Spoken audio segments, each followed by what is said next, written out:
Hello बच्चों, कैसे हो? चलिए समय को ध्यान में रखते हुए हम लोग थोड़ा आगे बढ़ते हैं, ठीक है ना। तो अभी हम लोग चैप्टर 9 कंप्लीट कर लिए हैं, यानी force and laws of motion, और उसके कुछ न्यूमेरिकल्स की बात करने वाले हैं अभी, ठीक है ना। तो हम लोग समय को वेस्ट ना करते हुए थोड़ा स्टार्ट कर लेते हैं, ठीक है ना। अच्छा, इसके लिए सबसे पहले फार्मूले की बात कर लेते हैं, क्या फार्मूला यूज होगा, क्या कंसेप्चुअल क्वेश्चंस बन सकते हैं, ठीक है ना। चलिए फोकस कीजिएगा, कुछ इंपॉर्टेंट फार्मूले की बात कर रहे हो, इंपॉर्टेंट फार्मूला, ठीक है ना। तो सबसे पहला जो बन सकता है, ये आ सकता है F is equal to M A, ठीक है ना। F is equal to M A is equal to F upon में M, और M is equal to F upon में A, ठीक है ना। अब यहाँ पर आते क्या है कि F क्या है, फोर्स इन न्यूटन, ठीक है। अब यहाँ पर A जो है ये एक्सीलरेशन किसमें है, ये मीटर पर सेकेंड स्क्वायर में, और m जो होगा ये आपका मास ऑफ क्या है, बॉडी, ठीक है ना। किसमें होगा, केजी में। ये आपको यूनिट्स फोकस करना पड़ेगा। अगर मैं यहीं पर कहता हूं suppose if a is equal to क्या, v माइनस यू अपॉन में t, ठीक है ना। फोकस कीजिए, a is equal to v minus u upon में t। तब आप क्या करेंगे, इस फार्मूले को उठा के आप एक और फार्मूला बना सकते हैं, F is equal to m v minus u upon में टी, ठीक है। ये तब अप्लीकेबल होगा जब आपका इनिशियल वेलोसिटी, ठीक है, इनिशियल वेलोसिटी किसमें, मीटर पर सेकेंड में, समझ रहे बात को, और v क्या होगा आपका फाइनल वेलोसिटी, किसमें होगा, ये भी मीटर पर सेकेंड में, ठीक है ना। और t आपका है गिवन टाइम, ठीक है ना, ट्रेवल करने में कितना टाइम लगा होगा उसका यहाँ पर वैल्यू पुट करना है, तब ये आपका न्यूमेरिकल्स बन के क्या हो जाएगा, तैयार हो जाएगा, ठीक है ना। चलिए, ये तो बात रही फोर्स का। अब हम नेक्स्ट बात कर लेते हैं कि न्यूटन का थर्ड लॉ क्या कहता है, ठीक है ना। तो न्यूटन के third law, Newton's third law of motion, ठीक है। अब Newton's third law of motion में आएगा, यानी f a b is equal to minus f b a. Negative sign क्या इंडिकेट करता है, यानी फोर्स क्या है, मैग्नीट्यूड क्या है, दोनों सेम है बट एक दूसरे का क्या है, अपोजिटिव डायरेक्शन है, ठीक है। यार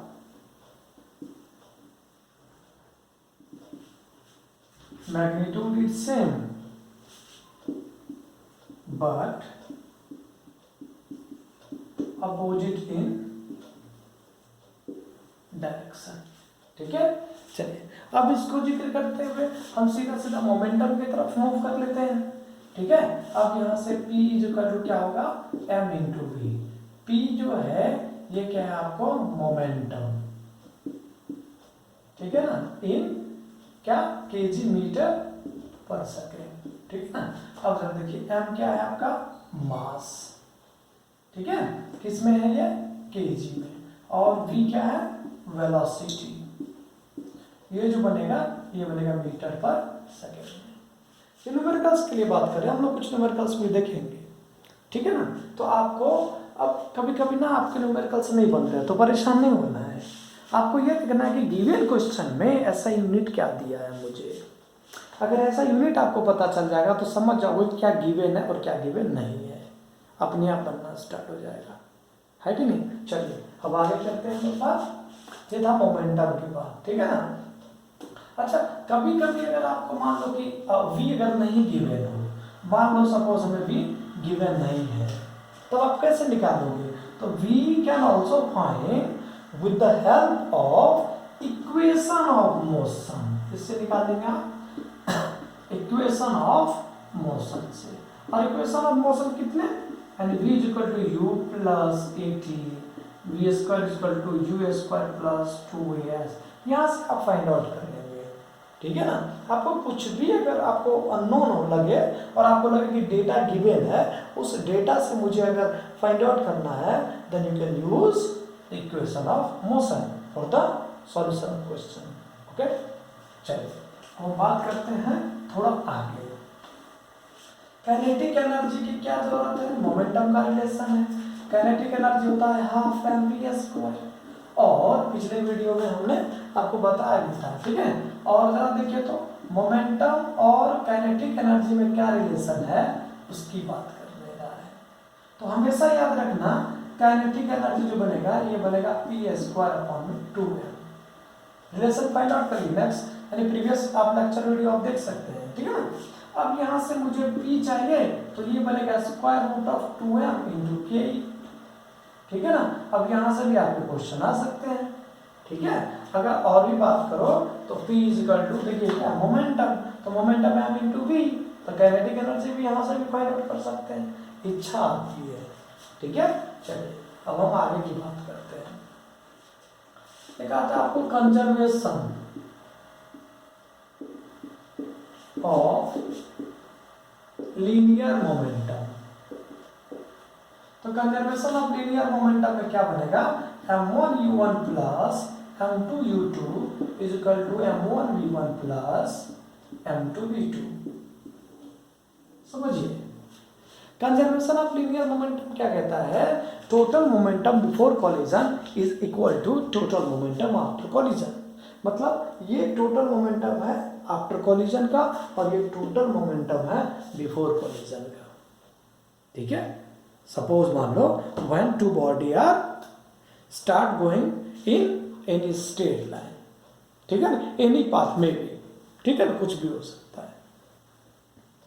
If the speed of the object A is greater than B, then after some time, after the instant, they will collide. ठीक है, तो जब कोलाइड करेगा तो उनकी वेलोसिटी चेंज हो जाएगी, on that time you can put this value m1v1 plus m2v2, ठीक है। अब जरा देखिए तो यानी कंजर्वेशन क्या कहता है? Total momentum before collision is equal to total momentum after collision for an isolated system. Isolated system का मतलब है वहां पर कोई भी एक्सटर्नल फोर्स नहीं लग रहा है, तब जाकर के आइसोलेटेड बनेगा, नहीं तो आइसोलेटेड नहीं होगा। क्लियर है? चलिए अब हम बात करते हैं, यानी ये क्या है? टोटल मोमेंटम बिफोर कॉलिजन, और ये क्या है? टोटल मोमेंटम आफ्टर कॉलिजन, ठीक है। अब यहां पर एक बात और आता है, यहां पर हम बात कर रहे हैं थोड़ा रिकॉइल ऑफ गन, ठीक है ना। रिकॉइल ऑफ गन इसी के थ्रू फाइंड आउट करेंगे हम लोग। रिकॉइल ऑफ गन जो है ये कंजर्वेशन के थ्रू ही फाइंड आउट करेंगे। तो आपका नेक्स्ट जो फार्मूला बनेगा रिकॉइल ऑफ गन। तो रिकॉइल ऑफ गन यानी हमें निकालना क्या है? Vg। तो Vg फाइंड आउट करने के लिए नॉर्मली Vg इक्वल टू बनेगा माइनस mb अपॉन में mg इंटू Vb। ये फार्मूला है, ठीक है। अब यहां पर क्या है? mb क्या है? Mass of bullet in kg, और यह mg mass of gun in kg, और vb क्या है? Velocity of bullet in metre per second. ये फोकस करना, वेलोसिटी ऑफ बुलेट क्या होगा? मीटर पर सेकेंड में, तब जाके बात बनेगी, तो बात नहीं बनेगा। आपके सामने कोई भी क्वेश्चन गिवन हो, आप पहले ये देखेंगे कि डेटा क्या है। आप सबसे पहले देखेंगे क्या गिवन डेटा है। आपको अगर डेटा पता चल जाता है तो आप अपने आप फाइंड आउट कर सकते हैं, ठीक है ना। और सबसे पहले आप लिखेंगे गिवन, ठीक है ना। चलिए हम एक टाइप बता देंगे आपको क्वेश्चंस का, ठीक है। आगे की बात करते हैं थोड़ा। अगर आपसे कहा जाता है, ठीक है ना, when a body is starting from rest, ये कहिए when a body is starting from rest, उस सिचुएशन में u इज इक्वल टू क्या लेंगे आप 0, ठीक है ना, u आपको पुट करना 0। और अगर मान लीजिए कहता है when a brake is applied, ठीक है, when brake is applied after some time, इस तरह का कुछ स्टेटमेंट होगा, डिपेंड करता है क्वेश्चंस को, after some time। तो क्या होता है ना, जब ब्रेक आप अप्लाई कर देते हो तो ऑलमोस्ट क्या होता है, वो उसका जो वेलोसिटी है वो टाइम के रिस्पेक्ट में घटने लग जाता है। तो इस सिचुएशन में आप क्या लेंगे, v इज इक्वल टू 0, ठीक है ना, आप लेंगे इस सिचुएशन में v इज इक्वल टू 0, बात बन जाएगा, ठीक है। तो ये था आपके इंपॉर्टेंट फॉर्मूले, ठीक है, नॉर्मली। चलिए हम लोग कुछ और देख लेते हैं इसको, ठीक है ना, एक दो क्वेश्चंस लेके प्रैक्टिस। एक क्वेश्चन लिए हम लोग फिलहाल। क्वेश्चन आपका है which would require a greater force accelerating a 2 kg mass at 5 metre per second square और a 4 kg mass at 2 metre per second square. तो क्वेश्चन समझ में आ गया होगा कि कह रहा है क्या कि किसके पास फोर्स सबसे ज्यादा होगा, ठीक है ना। तो हम केस 1 लेते हैं, सॉल्यूशन देखो कैसे कर रहा है, यानी केस 1 में लेते हैं m1 आपके सामने है 2 kg, ठीक है, और एक्सेलरेशन जो है ये आपका है 5 मीटर पर सेकेंड स्क्वायर। अच्छा जरा समझना है इसको कि कैसे पता चला आपको कि एक्सेलरेशन ही है। बेटा यहाँ पर ना आपके सामने kg है, तो kg मतलब क्या है, यूनिट ऑफ मास, यानी m की वैल्यू दे दी है, और यहाँ पर है मीटर पर सेकेंड स्क्वायर, और metre per second square the unit of acceleration, ठीक है। अब यहाँ से F1 निकाल लीजिए, तो F1 कितना, यानी फोर्स जो होता है ये होता है ma के करीब, तो F1 कितना, m1 इंटू बोलिए a1, तो यहाँ से F1 कितना बन जाएगा, m1 into 2 into 5 equal to 10 newton का फोर्स लग रहा है केस 1 में। अब सिमिलरली कर लीजिए केस 2, इस तरफ ही लिख लेता हूं मैं, है कि नहीं। चलिए देखिए तो केस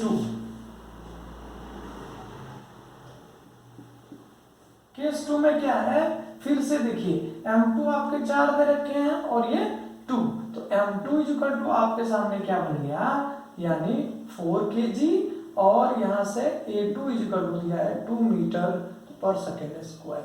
तो यहाँ से F2 कितना बनेगा, यानी m2 इंटू बोलिए a2, फोर्स का डेफिनेशन से यानी फार्मूला से आप इसके फार्मूला लगा दिए, तो अब यहाँ से जो F2 बनेगा, ये m2 कितना है 4 और इंटू कितना है 2, तो इसका तो कितना होगा 8 न्यूटन। चलो देखिए तो आपके सामने 8 न्यूटन आ रहा है, तो किसका, यानी आप कह सकते हो क्वेश्चन ये पूछ रहा है कि विच would require a greater force, तो यहां से लिख सकते हैं since greater force is applied when 2 kg mass at 5 meter per second square, 2 kg mass at 5 metre per second square. ये था, इसके पास क्या होगा, इसके पास फोर्स ज्यादा होगा। तो जरा देखिए ना, फोर्स मास कम था लेकिन एक्सेलरेशन क्या था, ज्यादा, तो आप नॉर्मली ये कह सकते हो F is equal to m into a. Mass अगर कांस्टेंट है तो किस पे डिपेंड करती है, एक्सेलरेशन, और एक्सेलरेशन किस पे डिपेंड कर गया है, velocity, change in velocity per unit time. अगर मान लीजिए कि टाइम तो दोनों के लिए इक्वल दे दिया, तो किस पे, वेलोसिटी, यानी डायरेक्टली आप पुट कर सकते हैं इस फॉर्म को, ठीक है। एक और फार्मूला अगर हम बात कर रहे हैं थोड़ा, तो जरा देखिए फार्मूले की बात करते हैं, थोड़ा हट के बात करने जा रहे हैं हम लोग, ठीक है ना। अब हम आप कहते हो क्या कि normally F is equal to होता है ma, और a जो होता है ये होता है किसके करीब, ये होता है v माइनस यू अपॉन में t, ठीक है, क्योंकि a जो होते हैं वो किसके करीब होता है, v माइनस यू अपॉन में t, यानी हम कह सकते हैं final velocity minus initial velocity upon में t, ठीक है ना। अब यहाँ पर देखिए तो अब कहते हैं if the object is at rest, या कह सकते हैं when the the object is starting from rest, तो u की वैल्यू कितना 0, तो अब f बराबर कितना m v minus 0 upon t equal to बोलिए तो f कितना f नॉर्मली m और v अपॉन में t। तो एक फॉर्मूला और ड्राइव कर सकते हो आप, एम वी इक्वल टू कितना है बोलिए तो ये बनता है p अपॉन में t। अब p क्या है आपके सामने, ये है मोमेंटम ऑफ बॉडी, इसीलिए आप कह सकते हो p इक्वल टू होता है f इंटू टी, यानी फोर्स इंटू क्या बन गया टाइम। एक फॉर्मूला आपका ये भी बन गया। कब बनेगा, जब ऑब्जेक्ट कहां से स्टार्ट होएगा, रेस्ट से, ठीक है ना, तब आपके बन जाएगा एक फॉर्मूला, यानी p is equal to force into time, यानी force is equal to momentum upon में टाइम। ठीक है, अब ट्राई करना इस पे और भी न्यूमेरिकल्स, एक न्यूमेरिकल और ट्राई करते हैं। एक क्वेश्चन और लिए हम लोग, और क्वेश्चन ये कह रहा है कि a constant retarding force of 50 Newton, a constant retarding force of 50 Newton applied to an object of mass 20 kg moving initially with a velocity of 15 meter per second. ठीक है, how long does the object take to stop? What distance would it cover during the time? अच्छा, पहले question में क्या given है, आपको सबसे पहले डेटा लिखना पड़ेगा दोस्त। जब आप डेटा लिख लोगे तब आपसे क्वेश्चन बनना स्टार्ट होगा। क्वेश्चन न्यूमेरिकल्स का सबसे बड़ी चीज़ ये है कि आपको सबसे पहले ये देखना पड़ेगा कि डेटा गिवन क्या है और हमें फाइंड आउट क्या करना है। ठीक है ना, चलिए देखिए, तो अब आपके सामने डेटा की बात बता देता हूँ, डेटा क्या क्या है। ये देखिए न्यूटन है, तो न्यूटन मतलब हो गया फोर्स। अब ये केजी में है तो ये हो गया मास। ये मीटर पर सेकेंड है, इनिशियली है यहाँ पर वर्ड, यानी ये बन गया आपको यू। अब कह रहा है कि how long does object take stop, तो ये कह रहा है हमें चाहिए टाइम। ठीक है, उसके बाद कह रहा है व्हाट डिस्टेंस, व्हाट डिस्टेंस हमें चाहिए एस। हमें दो चीज फाइंड आउट करना है इसमें, इस पूरे क्वेश्चन में। तो आप सबसे पहले क्या करिए, हमें डेटा पहले देखिए कैसे लिखेंगे। कोई भी न्यूमेरिकल्स आए सबसे पहले लिखेंगे गिवन क्या क्या है, तो हम यहां से कर सकते हैं गिवन। ठीक है, अब यहां पर ना एक छोटी सी दिक्कत है, यह है कि अब कांस्टेंट रिटार्डिंग फोर्स की बात किया है। किस फोर्स की बात किया है, रिटार्डिंग फोर्स की बात किया है। रिटार्डिंग फोर्स होता है जैसे हीट की अपोजिट डायरेक्शन में, जस्ट रिवर्स में जो लग रहा होगा फोर्स, उसको बोलते हैं रिटार्डिंग फोर्स। मतलब देखिए, अगर मुझे कोई हिट किया और उसको मेरे कारण जो उसको एक्सर्ट करना पड़ेगा फोर्स को, वो क्या करेगा, जो फील करेगा वो रिटार्डिंग फोर्स था। ठीक है ना, अब जरा देखिए, अब यहाँ से F किसके करीब है, -50 न्यूटन का, और अपने पास मास कितना है, ये 20 kg, और यहाँ पर स्पीड कितना इनिशियल, ये दे रखा है इनिशियल स्पीड, ये 15 मीटर पर सेकेंड, और अपने पास टाइम नहीं है गिवन। ठीक है, और कहता है टेक टू स्टॉप, समझ रहे हो बात को। और टेक टू स्टॉप का मतलब क्या हो गया, आपको मैंने अभी जस्ट बताया था। टेक टू स्टॉप का मतलब होता है वेलोसिटी 0, ब्रेक अप्लाई कर रहा होगा कहीं ना कहीं तो वेलोसिटी 0, और हमें चाहिए क्या, डिस्टेंस। तो आपके सामने ना सबसे पहले बेटा देखिए, आप इस डेटा का यूज करके कोई भी बन सकता है क्या, जरा फोकस करो तो, इस पूरे डेटा को यूज करो और देखो कोई बन पा रहा है क्या। एक चीज निकल पा रहा है सिर्फ, क्या निकल पा रहा है कि m और f को अगर हम कंपेयर कर लें तो मुझे एक्सीलरेशन फाइंड आउट हो जाएगा, एक डेटा बात बन जाएगी। तो हम यहां से कह सकते हैं, जरा देखिए तो, इसी पार्ट को कहते हैं f is equal to M A is equal to f upon में m। f की वैल्यू है 50 और ये है आपका 20, तो ये बन गया -2.5 मीटर पर सेकेंड स्क्वायर। देखिए एक्सीलरेशन हमें फाइंड आउट हो गया है, ठीक है ना। अब एक्सीलरेशन फाइंड आउट तो हमें चाहिए टाइम, और टाइम का कोई रिलेशन है क्या किसी से, नहीं है। और आपको v भी दे रखा है दोस्त और u भी दे रखा है। अगर आपके पास v भी हो और u भी हो तो आप एक इक्वेशन फाइंड आउट कर सकते हैं। वो इक्वेशन ये है, क्या है, याद करिए, एकदम से पीछे चलिए। इक्वेशन ऑफ मोशन, ठीक है, v is equal to u plus at, ठीक है। तो यहां से हम क्या कर सकते हैं, टाइम निकाल सकते हैं ना, तो टाइम निकाल लो। 0 is equal to 15 plus a आ गया -2.5 इंटू टी, तो -15 is equal to -2.5 into t. अब ये कैंसल आउट हो गया और t इज इक्वल टू बोलो 15 अपॉन में 2.5। इस पॉइंट को हटाइए, यहां पे लगा दीजिए 10, ठीक है ना। तो यहां पर क्या बनेगा, 5 3 जा 5 5 जा 5 2 जा, दैट मीन्स बन गया कितने सेकेंड बना, 6 सेकेंड। यानी आपका टाइम निकल गया है, आप जो टाइम ढूंढ रहे थे वो टाइम आपका फाइंड आउट हो गया, ठीक है, यानी टाइम आपका निकल चुका है। अब हमें चाहिए डिस्टेंस, तो डिस्टेंस कैसे निकलेगा जरा देखिए। तो डिस्टेंस, और डिस्टेंस यानी s हमें चाहिए।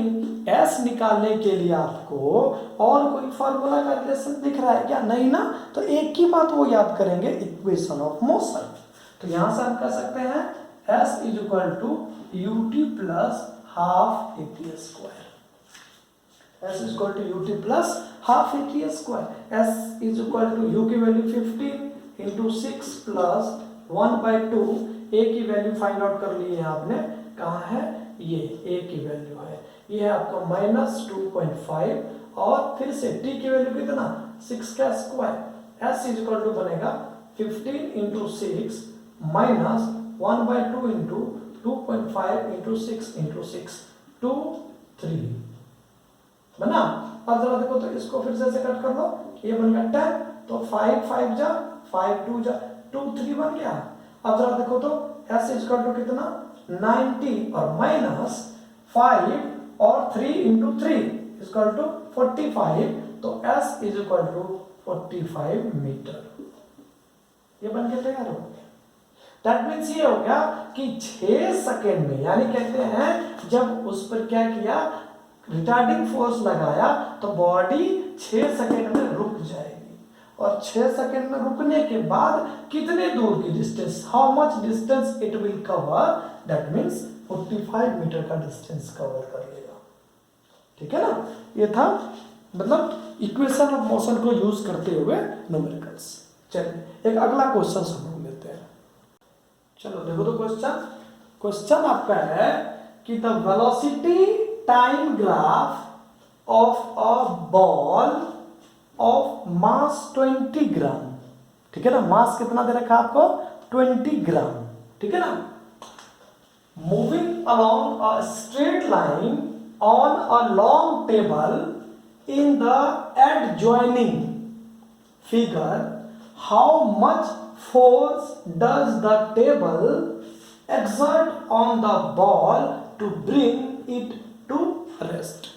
मतलब कह रहा है क्या कि कितने ऐसे फोर्स एक्सर्ट होएगा जो कहां पर आ जाए, वो रेस्ट में आ जाए। जरा समझना इस बात को, तभी समझ में आएगा। तो मेरे बात को फोकस करो, क्वेश्चंस पकड़ने का तरीका समझो कि क्या कह रहा है कि वेलोसिटी टाइम का ग्राफ दे दिया आपके सामने, ठीक है, मास जो है ये 20 ग्राम दे दिया है, उसके बाद कह रहा है और कुछ नहीं दिया दोस्त, और ये कह रहा है क्या कि कितना फोर्स एक्सर्ट करेगा ताकि वो क्या करे, रेस्ट में आ जाए। ये दो बड़ी इंपॉर्टेंट चीज दे दिया आपको समझने के लिए, तो बहुत इंपॉर्टेंट चीज दे दिया है। जरा देखिए तो अब उस सिचुएशन में क्या करेंगे आप, 20 और 10 आपको ग्राफ दे दिया है दोस्त, तो आप यहां से क्या करेंगे, आपके सामने गिवन क्या है, मतलब हमें क्या दिया है, हमें मास दे दिया है दोस्त। जरा फोकस करिए, क्या दिया है, मास दे दिया है, और अच्छा वो क्या कर रहा है, रेस्ट। और आपका जो वेलोसिटी है यहाँ पर देखिए ये कितना है, ये इनिशियल दिया हुआ है। तो हम, क्योंकि देखो अब तुम्हें कैसे पता चलेगा सर इनिशियल दिया है, अब भगवान निकले नहीं बे, भगवान नहीं है, ठीक है ना। अब देखो यहाँ पर कह रहा है कि ball bring to it rest, अरे भैया जब रेस्ट में आ रहा होगा कोई ना कोई तो नॉर्मली स्वाभाविक सी बात है कि वो वेलोसिटी आपका इनिशियल देगा, क्योंकि रेस्ट वाली बात कह रहे हैं। तो यहाँ पर रेस्ट में मास आपके सामने आ गया 20 ग्राम। ठीक है, देखो ये भी सीजीएस, ये भी सीजीएस, इसको सीजीएस में ही छोड़ देते हैं, ठीक है ना। अब 20 ग्राम U इक्वल टू आपके सामने ग्राफ में दिया है 20 सेंटीमीटर पर सेकेंड। आप इसको कन्वर्ट भी कर सकते हैं। अगर बेटे आप कन्वर्ट करोगे इसको तो नॉर्मली आपको यूं करना पड़ेगा सर 20 अपॉन में 1000 kg इक्वल टू कितना 0.02 kg।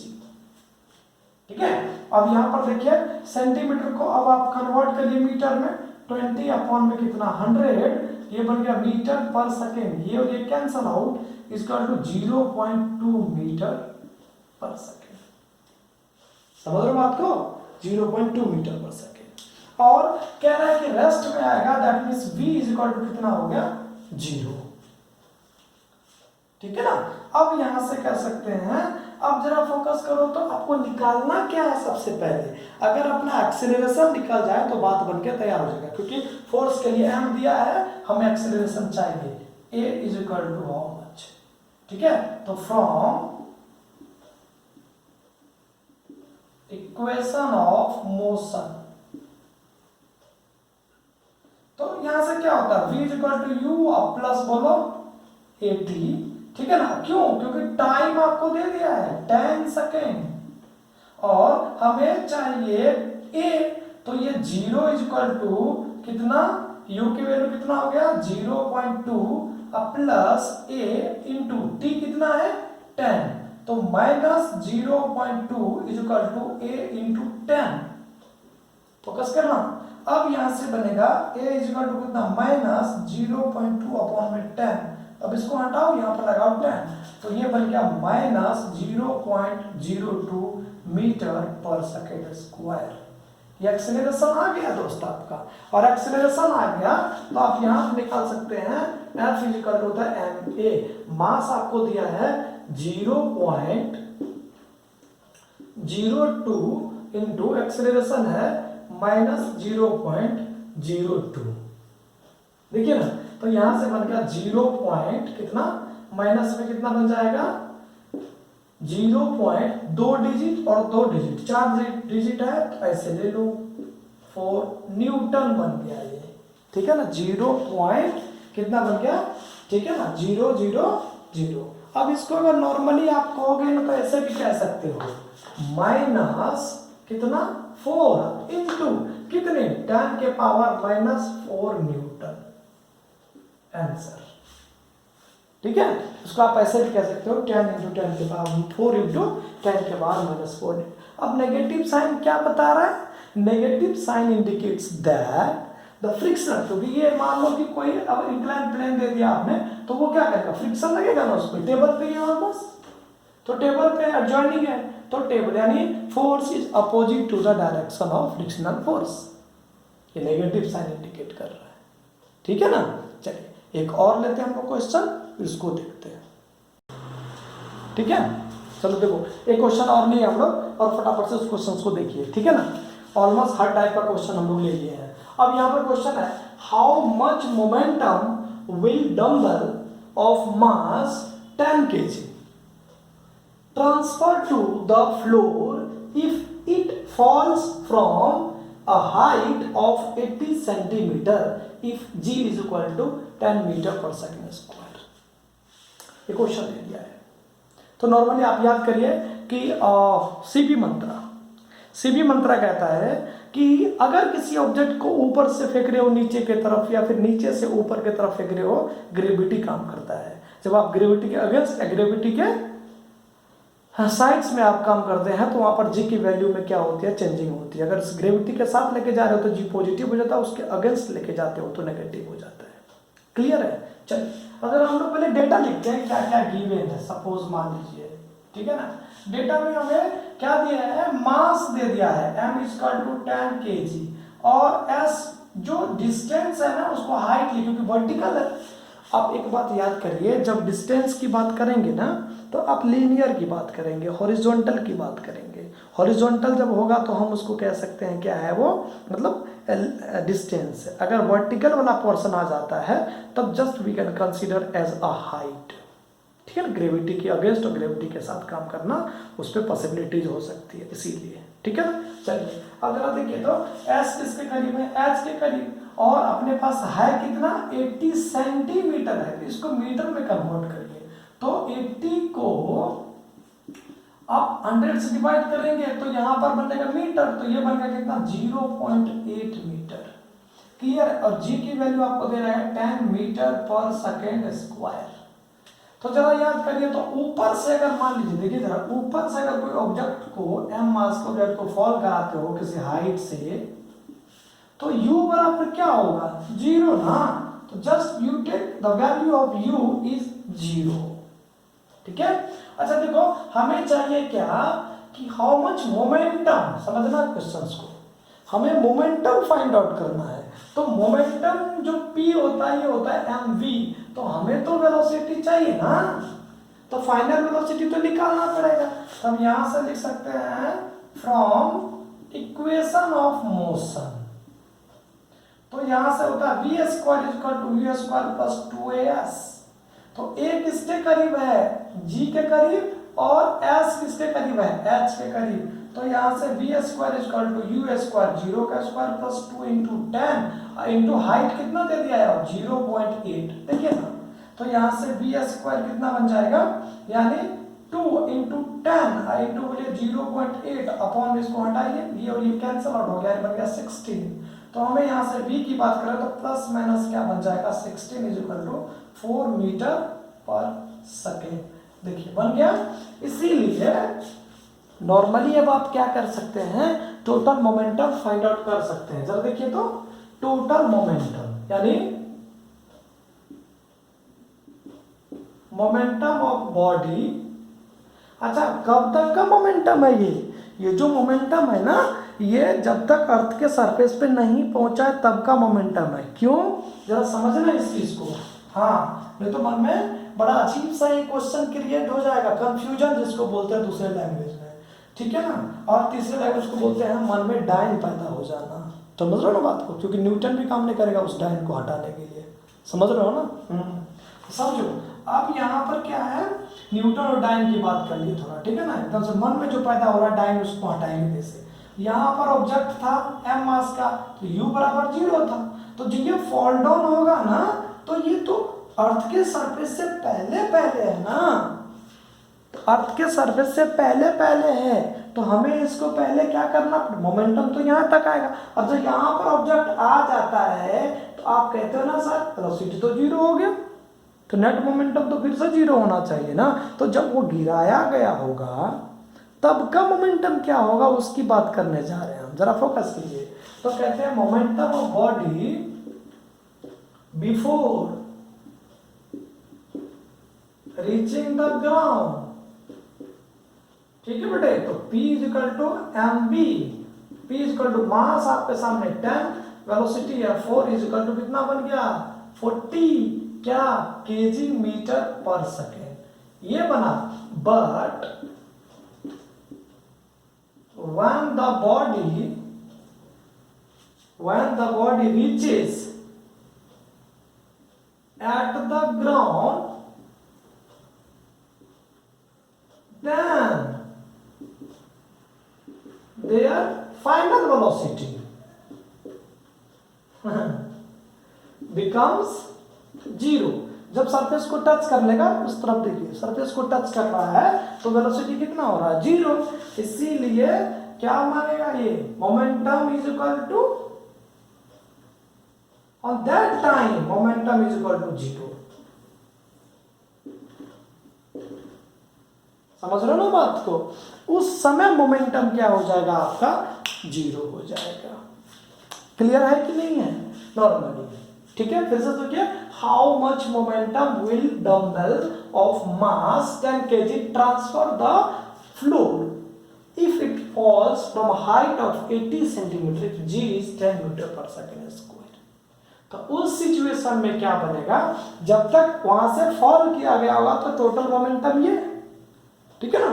और जब अर्थ के सरफेस पे पहुंच गया होगा तो at that time the final velocity is zero, hence we have the formula of momentum p is equal to m into v, that's why the momentum of body becomes zero. Is clear? ठीक है, चलिए एक question और लेते हैं। चलिए एक question और ले लिया हम लोग, ठीक है ना, प्रैक्टिस करते हैं। A hockey ball of mass 200 gram traveling 100 meter per second is struck by a hockey stick so as to return it along its original path with velocity at 5 meter per second. Calculate the change of momentum occurred in the motion of the hockey ball by the force applied by the hockey. बड़ा घुमा दिया question से, कुछ है नहीं। तो जरा देखिए आपके सामने क्या है कि हॉकी बॉल का मास दे दिया है 200 ग्राम, जरा समझिएगा, ठीक है ना। हॉकी बॉल का मास है 200 ग्राम और ट्रैवल कर रहा है आपका 10 मीटर पर सेकेंड से, ठीक है। और कह रहा है क्या कि normally return to along its original path. जब रिटर्न हो रहा है तो बॉल तो वही है ना, समझना इस बात को, बॉल तो वही है, बॉल में चेंजिंग तो नहीं आ रही है, सिर्फ वेलोसिटी में चेंजिंग आ रही है। जरा देखो, तो इस सिचुएशन में हम यहां से कह सकते हैं, जरा देखो, हम कह सकते हैं गिवन क्या क्या है, यानी m is equal to 200 gram is equal to, यहां से कर सकते हैं 200 अपॉन में 1000 kg। मैंने कहा था मास को किस में कन्वर्ट करेंगे आप, केजी में। तो आपके सामने देखिए 2 जीरो कैंसल आउट हो गया है, ठीक है, तो ये बन गया 0.2 kg। और आपके सामने u जो है ऑलमोस्ट कितना है 10 मीटर पर सेकेंड, और जो v है ये आपका है 5 मीटर पर सेकेंड से रिटर्न हो रहा है, ये मूव कर रहा है और ये रिटर्न हो रहा है, ठीक है ना। तो इसीलिए आप यहां से कह सकते हो कि फाइनल मोमेंटम या इनिशियल मोमेंटम दोनों निकाल देते हैं आप। तो यहां से कह सकते हैं इनिशियल मोमेंटम किसके करीब बनेगा, पी आई, यानी m इंटू यू। तो यहां से मास तो बॉल तो वही है बेटा, तो यहां से बनेगा आपका 0.2 और इंटू बन जाएगा 10, तो इज इक्वल टू कितना 2 kg मीटर पर सेकेंड। और यहां से बनेगा आपका फाइनल मोमेंटम कितना बन जाएगा, फिर से p f is equal to m into b. तो मास है 0.2 और ये आपका है आपका 5, इसको हटाओ यहां लगा दो, तो 2 times 1 is equal to 1 kg metre per second, ठीक है ना। अब जरा देखो, अब आपसे पूछता है क्या कि कैलकुलेट द चेंजिंग मोमेंटम, आपसे पूछ रहा है, ये कैलकुलेट करने का रहा है, इसलिए हम यहां से कह सकते हैं चेंज इन मोमेंटम। तो ये आपका बनेगा फाइनल मोमेंटम और इनिशियल मोमेंटम, 2 - 1, समझ रहे बात को। तो ये बन जाएगा आपको 1 kg मीटर पर सेकेंड। तो चेंजिंग कितनी क्या आ रही है, 1 kg कंप्लीटली, ठीक है, समझ रहे बात को, गलत हो जाएगा। अब तुमको सर पहले क्यों नहीं बोले, बेटा पहले बताते तो आपका ब्रेन कहाँ अप्लाई होता, ये गलत हो जाएगा, ये गलत है, नहीं हो सकता है, ये जो है ये गलत है।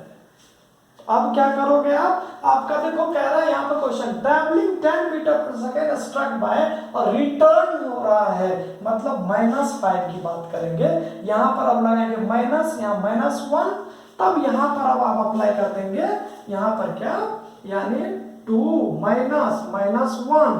अब यहाँ से बनेगा कितना, 2 + 1 is equal to 3 kg metre per second. मैंने आपको पहले कहा था, ये वहां पर अप्लाई करते आपकी बात नहीं बनती। यहाँ पे रिटर्न हो रहा है, तो पहले स्ट्राइक किया वॉल को और फिर रिटर्न हो रहा है, दैट मीन्स माइनस वेलोसिटी हो गया आपका, ठीक है।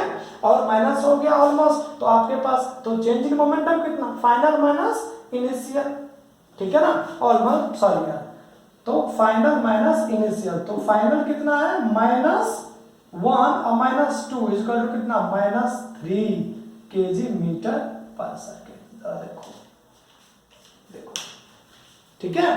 अब ये माइनस साइन क्या बता रहा है? It indicates that the change of momentum in a direction opposite to the direction of initial momentum, ठीक है ना। मतलब यहाँ पर आपके कॉन्सेप्ट क्लियर होता है, ठीक है ना। तो ये थोड़ा लॉजिकल क्वेश्चन था इसके लिए खास करके, इसलिए मैंने इसको पहले बनाए, गलत करके दिखाए, फिर उसको हमने आपको सही करके दिखाया कि ये एक्चुअल में सही कैसे बनेगा, ठीक है ना। तो हम लोग न्यूमेरिकल्स पोर्शन भी फिनिश कर लिए, और भी कोई डाउट हो तो आप मुझसे मेल करके आप पूछ सकते हो, ठीक है। बाकी आप पढ़िए, तैयारी कीजिए, ठीक है ना। जो भी डाउट बने बेझिझक पूछिए।